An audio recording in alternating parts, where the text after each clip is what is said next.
자, 이번에는 수능 1주 전 지금 시작해도 1등급 상승 가능 세 번째 시간입니다. 이번에 다룰 것은 버릴 문제, 풀 문제 구분하는 것입니다. 여러분, 수능을 보면은 제일 먼저 뭐냐면 지문을 보는 순간 이렇게 구분해야 됩니다. 어려운 지문과 쉬운 지문. 그 다음 문제를 보면서 또 판단해야 됩니다. 이것은 버릴 문제인지 풀 문제인지, 아니면 먼저 풀 문제인지 아니면 나중에 풀 문제인지 판단하셔야 됩니다.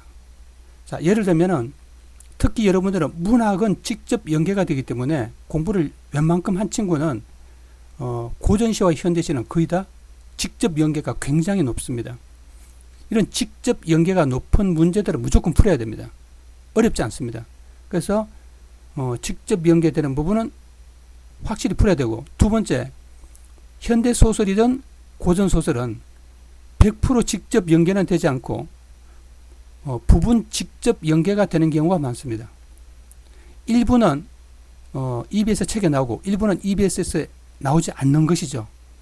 자, 그래서 여러분들은 그런 부분을 확실히 챙겨야 됩니다. 그러면 EBS에서 요약된 소설 다른 내용을 익혀두시면은 여러분 간접으로 연계되더라도 전체 줄거리를 알기 때문에 쉽게 파악할 수 있습니다.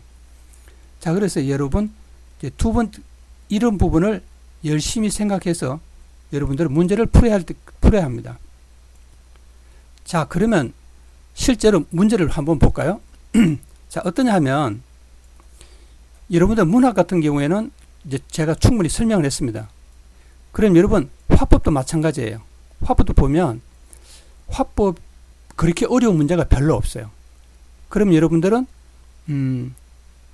일반적으로 보면은 보기 문제를 먼저 푸는 게 좋습니다. 작문도 그렇고 화법도 그렇고 보기 문제를 먼저 푸는 게 좋습니다. 여러분 보기 문제는 굉장한 의미가 있어요. 문학에서도 마찬가지인데 보기 문제는 의외로 쉽습니다.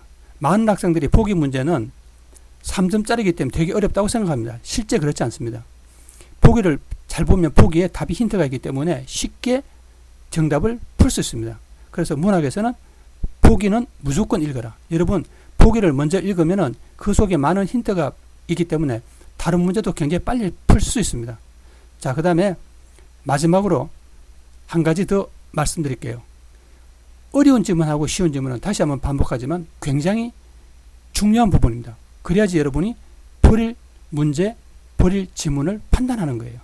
여러분 1등급이나 2등급 같은 경우는 그렇지 않겠지만은 여러분이 3등급 이하라면은 분명 한두 지문 이상은 못 풉니다. 만약에 작년처럼 1등급이 84점 나왔다.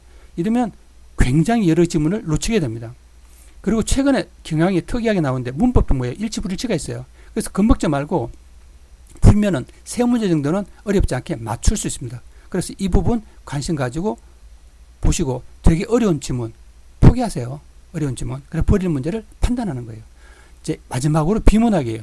이런 비문학은 여러 가지가 있는데 그 중에서 보통 일반적으로 세 지문 정도 나오죠. 요사이는 세 지문 나옵니다. 그러면 보통 문제가 4문제짜리, 5문제짜리, 6문제짜리 이렇게 나오는 거예요. 그런데 이것 중에서도 뭐냐면 보통은 6문제짜리가 어렵죠. 그래서 여러분은 어떤 것을 선택할지 고민을 하셔야 됩니다. 그 다음에 지문도 뭐냐면은 어떤 것을 버려야 될지를 잘 판단하셔서 여러분이 시간을 단축시키는 데 도움이 될 것입니다. 자, 그러면 다음에 또 뵙도록 하겠습니다.